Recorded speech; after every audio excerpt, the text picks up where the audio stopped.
Dieu n'aime pas l'homme en fonction de ses actions, mais Dieu aime l'homme en fonction de sa nature à lui.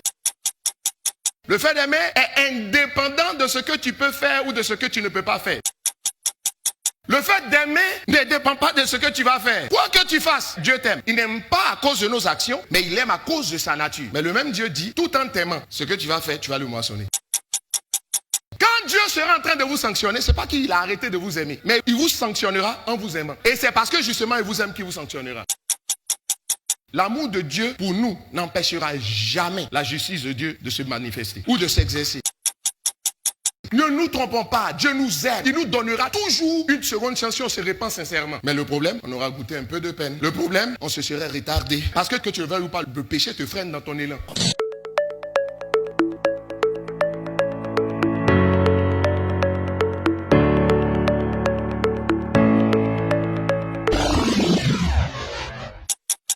Il faut décider de fuir le péché. Le premier Dieu gagnant contre le péché, c'est de comprendre que Dieu est un Dieu d'équilibre selon Ecclésiaste chapitre 4 verset 9 et de réaliser que si Dieu est amour, Dieu est aussi justice. Beaucoup de personnes jouent avec le péché pour deux raisons. La première raison, on se dit Dieu est amour, je pêche, je me répands sincèrement et si j'ai fini de me repentir, on passe à autre chose. Dieu passe à autre chose avec moi. La deuxième chose qu'on se dit, c'est que ah ouais, si j'ai péché une fois en passant quand même, Dieu est amour. C'est lorsque je vais pécher à répétition que alors je pourrais m'exposer à la réaction du Seigneur. Dans une nation bien organisée, où il y a des caméras un peu partout, quand tu grilles un feu où tu n'as pas besoin de la présence ou de la proximité d'un agent des forces de l'ordre, quand tu grilles un feu, tu sais bien que tu as été flashé quelque part et tu n'as pas besoin de griller deux fois le même feu avant qu'on ne te sanctionne sur le feu. On ne se rend pas compte que Adam et Ève n'ont pas eu besoin de désobéir deux fois avant que Dieu ne les chasse du jardin. Une seule désobéissance a suffi. La Bible dit en Galates chapitre 6 verset 7, ne vous y trompez pas, on ne se moque pas de Dieu. Ce qu'un homme aura semé, il le moissonnera aussi. Ne vous y trompez pas. En d'autres termes, ne vous séduisez pas. Ne nous séduisons pas. Ce qu'un homme sème, il le moissonne. La Bible dit ne vous y trompez pas. S'il dit ne vous y trompez pas, c'est que certainement certains se trompent. S'il dit ne vous séduisez pas, c'est parce que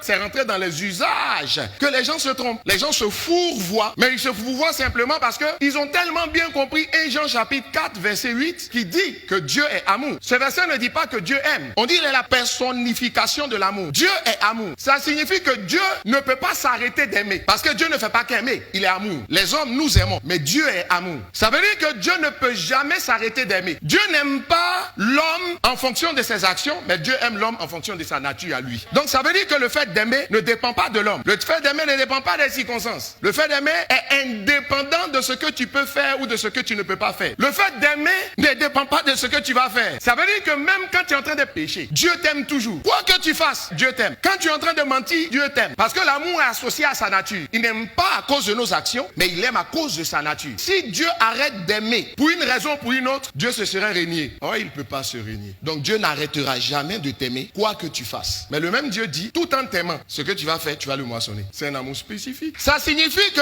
ce n'est pas parce que Dieu t'aime que tu ne vas pas respecter ses commandements. Jean chapitre 14, verset 15. Si vous m'aimez, gardez mes commandements. Notre amour pour Dieu est la réaction de l'amour de Dieu pour nous. Parce que la Bible dit en Romains chapitre 5, verset 8, nous avons connu l'amour en ceci que, autrement dit, c'est Dieu qui nous a montré l'amour. Et parce qu'il a montré l'amour, il nous a montré l'amour, alors on peut aimer. Donc, dans la parole de Dieu, partout où on dit aime Dieu, tu peux remplacer le aime Dieu par Dieu t'aime. Parce que ton amour, l'amour de l'être humain, la réaction, la révélation que tu as de l'amour de Dieu pour toi. Autrement dit, celui qui a une révélation plus grande de l'amour de Dieu pour lui, et il aime plus Dieu. Si vous m'aimez, gardez mes commandements. Autrement dit, si notre amour est la réaction de l'amour de Dieu pour nous, ça veut dire que si je vous aime, c'est pas parce que je vous aime que vous n'allez pas garder mes commandements. Or, quand on parle de commandements, c'est qu'on se situe dans la logique de la loi. Et qui parle de loi parle de la justice. Autrement dit, je vous aime, mais je tiens à ma justice. Et si je suis juste, je vous aimerai tout en vous sanctionnant. Quand Dieu sera en train de vous sanctionner, c'est pas qu'il a arrêté de vous aimer, mais il vous sanctionnera en vous aimant. Et c'est parce que justement il vous aime qu'il vous sanctionnera. Au moment où Dieu chassait Adam et Ève du jardin d'Éden, les aimait-il, oui ou non? L'homme pêche, sa nudité s'expose, et Dieu prend un vêtement. Genèse chapitre 3, verset 21, Genèse chapitre 3, verset 23. Dieu prend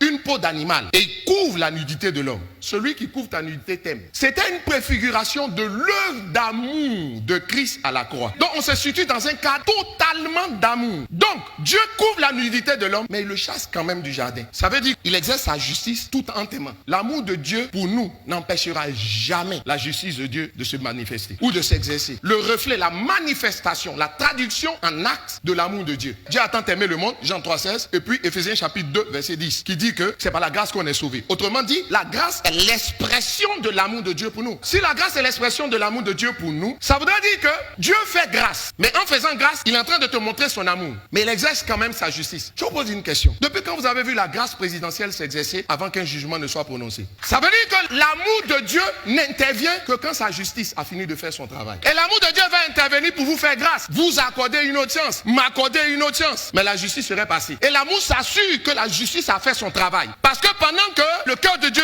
crie amour, la justice crie, ne m'oubliez pas. Et c'est ainsi qu'il y a l'équilibre. Dans l'instant où l'équilibre entre la justice et l'amour de Dieu cessera d'être, le trône de Dieu va vaciller. Dieu établit son trône sur la justice. Donc si tu enlèves la justice, le trône s'écroule. Ça voudrait dire, ne nous trompons pas, Dieu nous aime. Il nous donnera toujours une seconde chance si on se répand sincèrement. Mais le problème, on aura goûté un peu de peine. Le problème, on se serait retardé. Parce que tu sais quoi? Que tu le veuilles ou pas, le péché te freine dans ton élan.